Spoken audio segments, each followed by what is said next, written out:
313 ہو کے جبل کی قوتوں کے خلاف کھڑے ہو گئے۔ جب عمیر نے جا کے رپورٹ دی نا ابو جہل کو کہ وہ تو 3 اونٹ کھا سکیں گے اور 300 سے کچھ کم اور کچھ زیادہ ان کی تعداد ہے، اس سے زیادہ نہیں ہے، میں خوب وادیاں دیکھ آیا ہوں، میں خوب ٹیلے دیکھ آیا ہوں، تو ابو جہل نے صنادید قریش کو بلا کر کہا عمیر کی رپورٹ سنو کتنی حوصلہ افزا ہے، صبح لڑائی کی نوبت نہیں آئے گی، صبح تو رسیاں کٹھی کرو، جکڑ جکڑ کے مسلمانوں کو اونٹوں کی پشتوں پہ باندھ لیں گے اور پھر سین حرم میں جا کے کعبۃ اللہ کی دیواروں کے ساتھ باندھ دیں گے، لوگوں کو تماشا دکھایا کریں گے کہ یہ نیا دین لے کر آئے تھے اور یہ ان کا کیا حال ہے۔ جب اس نے رعونت بھرے اتنی زبان سے یہ جملے نکالے تو عمیر جو سارا منظر اپنی آنکھوں سے دیکھ کر آیا تھا، ابن حشام میں لفظ موجود ہیں، اس نے کہا وَلَٰكِنْ رَأَيْتُ يَا مَعْشَرَ قُرَيْشٍ الْبَلَايَا تَحْمِلُ الْمَنَايَا، اے قریش کے سرداروں اتنے بھی تکبر میں نہ آؤ، میں اپنی ان آنکھوں سے دیکھ کر آیا ہوں کہ یثرب کی اونٹنیاں اپنی پشتوں پہ نری موتیں اٹھا کے لے آئی ہیں، ان کے بدن پہ چیتھڑے ہیں، ان کے پیٹ کمر سے لگے ہوئے ہیں، لیکن وہ زخمی سانپوں کی طرح پیچ و تاب کھا رہے ہیں، کل ان میں سے کوئی نہیں مرے گا جب تک تم میں سے ایک ایک کو لڑ نہیں جاتا، تم تو یہ کہتے ہو رسیاں کٹھی کرو، میرا مشورہ مانتے ہو تو رات کے اندھیرے میں بھاگ سکتے ہو تو بھاگ جاؤ، اس قوم سے لڑنا تمہارے بس کا روگ نہیں ہے جو مرنے کے لیے آئی ہے۔ اتنی بڑی قوت کو دیکھ کر ان کے سینے میں خوف پیدا نہیں ہوا، بلکہ آپ جانتے ہیں بدر کی تاریخ گواہ ہے کہ 2 گھوڑے تھے، ایک روایت میں صرف ایک گھوڑا تھا، 6 زرہیں تھیں، 8 تلواریں تھیں، 70 اونٹ تھے، اور جن کے پاس تلواریں نہیں تھیں انہوں نے کھجوروں کے ڈنڈے توڑ لیے اور ہواؤں میں لہرانے شروع کر دیے۔ جب یہ ملکوتی قافلہ مدینے سے باہر نکل رہا تھا، دکانوں پہ یہودی عیسائی بیٹھے تھے، انہوں نے کہا مسلمانوں کس بل بوتے پہ جا رہے ہو، کس برتے پہ جا رہے ہو، کون سا آسرا ہے تمہارا، آلات حرب و ضرب تو تمہارے پاس موجود نہیں، اتنی بڑی قوت سے ٹکرانے جا رہے ہو جو کیل کانٹے سے اور اسلحے سے آلات حرب و ضرب سے لیس ہو کے آئی ہے، تم مقابلہ کیسے کر پاؤ گے، کس بل بوتے پہ جا رہے ہو۔ حضور کملی اوڑے ساتھ ساتھ چل رہے تھے، صحابہ نے اشارہ کر کے کہا نہ تیغ و تیر پر تکیا، نہ خنجر پر نہ بالے پر، بھروسہ ہے تو اس سادی سی کالی کملی والے پر۔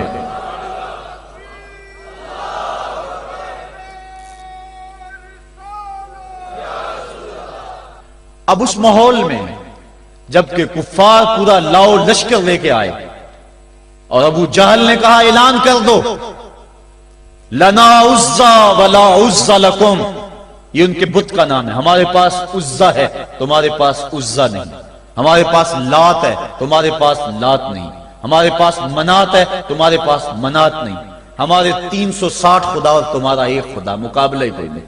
اس نے کہا کھڑے ہو کے اونچی جگہ پہ کہا اپنے نقیب کو اعلان کرو لنا عزا ولا عزا لکم۔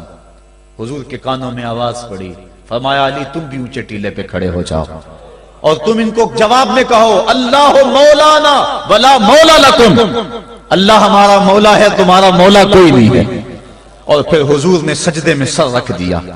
سجدہ اتنی بڑی قوت ہے، ہزاروں ایٹم بمبوں کے اندر وہ قوت نہیں ہے جو سجدے کے اندر طاقت رکھ دی۔ آج دنیا سے ہم ڈر رہے ہیں اس لیے کہ ہمارے سجدے چھن گئے ہیں، ہمارے سجدوں کی آبرو چھن گئی ہے، ہمارے سجدوں میں وہ حرارت اور گرمی نہیں رہی، وہ رقت اور وہ نرمی نہیں رہی۔ بدر کا میدان ہے، 1000 کا لشکر جرار مقابلے میں ہے اور وہ پورے لاؤ لشکر کے ساتھ ناز و تفاخر کے اندر مسلمانوں کو ملیا میٹ کر دینے کے جذبوں سے دانت پیس رہے ہیں کہ آج مسلمانوں کو کچا چبا دیں گے۔ مسلمانوں کے ساتھ پاس صرف 8 تلواریں اور ان کے بطن میں کھانے کے لیے کچھ نہیں، جس کھجور کو چوس کے روزہ رکھتے ہیں اسی کھجور کو چوس کے روزہ افطار کرتے ہیں۔ یہ حالت مسلمانوں کی، بدن پہ چیتھڑے لگے ہوئے کپڑے ہیں، عجیب حالت ہے۔ پھر کون سا آسرا تھا جو مسلمانوں کے کام آیا؟ مصطفیٰ کریم نے مسجد عریش میں سجدے میں پیشانی جھکا دی۔ حضرت ابو بکر صدیق رضی اللہ تعالیٰ عنہ فرماتے ہیں میں حضور کے ساتھ تھا، ساری رات مصطفیٰ روتے رہے، آنکھوں میں آنسو ہیں، حضور کی چادر سر انور سے سرک کے حضور کے کندھوں پہ آ جاتی، پھر کندھوں سے پشت پہ آ جاتی، میں اٹھا کے حضور علیہ السلام کے سر پہ رکھتا اور کہتا حضور بس کرو۔ حضور بار بار روتے اور اللہ کی بارگاہ میں سجدے میں سر ڈال کر التجائیں کرتے۔ لفظ کیا تھے محبوب کی زبان پہ، آج تک ایسی ناز والی دوا کسی نے نہیں کی ہے۔ جیسی دعا مصطفیٰ جان رحمت نے کی. مصطفیٰ کریم سجدے میں سر رکھا ہے اور کیا کہا؟ اللہم ان تہلک ہذہ العصابہ لم تعبد فی الارض ابدا. میرے مالک میں نہیں کہتا کہ ان لوگوں کو بچا لے، دیکھ میری زندگی کی کمائی یہی 313 ہے جو میں تیری چوکھٹ پہ لے کے حاضر ہو گیا ہوں.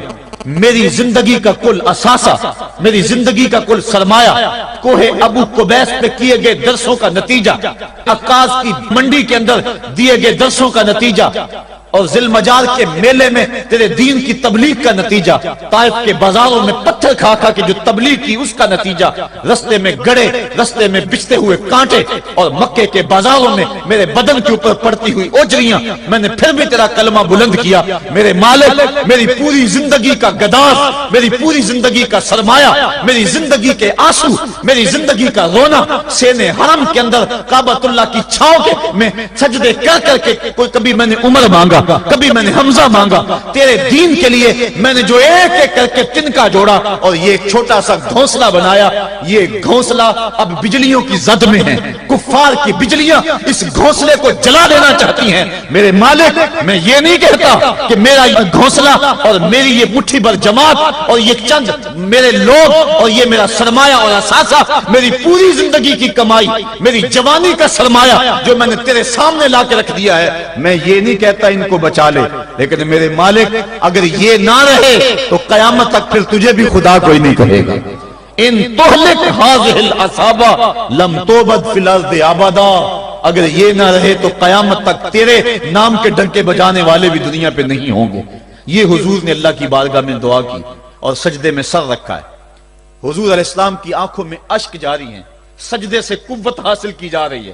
دشمن کے مقابلے میں مصطفیٰ کریم سجدے میں سر رکھ کے اللہ سے آرزو کر رہے ہیں.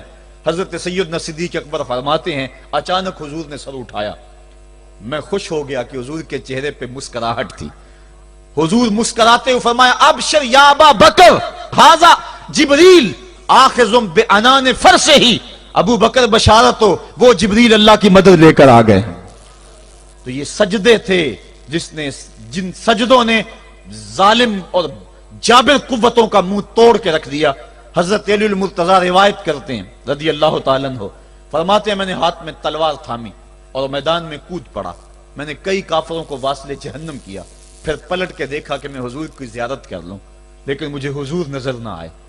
میں نے ڈھونڈا تو ایک سمت حضور نے پیشانی سجدے میں رکھی ہوئی تھی اور زبان پہ لفظ تھے یا حیو یا قیوم، یا حیو یا قیوم. حضور یہ پڑھتے جا رہے تھے، یا حیو یا قیوم کا وظیفہ پڑھتے جا رہے تھے اور سجدے میں پیشانی تھی حضور کی. میں پھر دوبارہ آیا اس سجدے سے جوش لے کر، اس سجدے سے گرمی اور حرارت لے کر، اور پھر دشمن کی صفوں میں کود گیا. میں نے ایک کافر کو واصل جہنم کیا، پھر زیارت کے لیے واپس آیا، دیکھا تو پھر سجدے میں حضور نے سر رکھا ہوا ہے اور یہی کہہ رہے ہیں یا حیو یا قیوم، یا حیو یا قیوم، یا حیو یا قیوم برحمتک استغیث. یہ جملے حضور کی زبان پہ ہیں اور سجدے میں حضور کی پیشانی. میں پھر گیا، پھر آیا، کئی بار ایسا ہوا میں کافر کو قتل کرتا، پھر آتا حضور کو سجدے میں دیکھتا. فرمایا پھر حضور نے تلوار تھامی اور مصطفیٰ کریم میدان جنگ میں کود پڑے. لوگ بڑھ چڑھ کے دشمنوں پہ حملہ کرتے تھے، لیکن جو سب سے آگے کافروں کی صفوں میں کود کے حملہ کر رہا تھا وہ آمنہ کا لال محمد مصطفیٰ صلی اللہ علیہ وسلم. تو سجدے سے وہ قوت ملتی ہے، سجدے سے وہ نور اور روشنی ملتی ہے کہ پورے زمانے میں اجالا کی. 313 ہو کے جبل کی قوتوں کے خلاف کھڑے ہو گئے. جب عمیر نے جا کے رپورٹ دی نا ابو جہل کو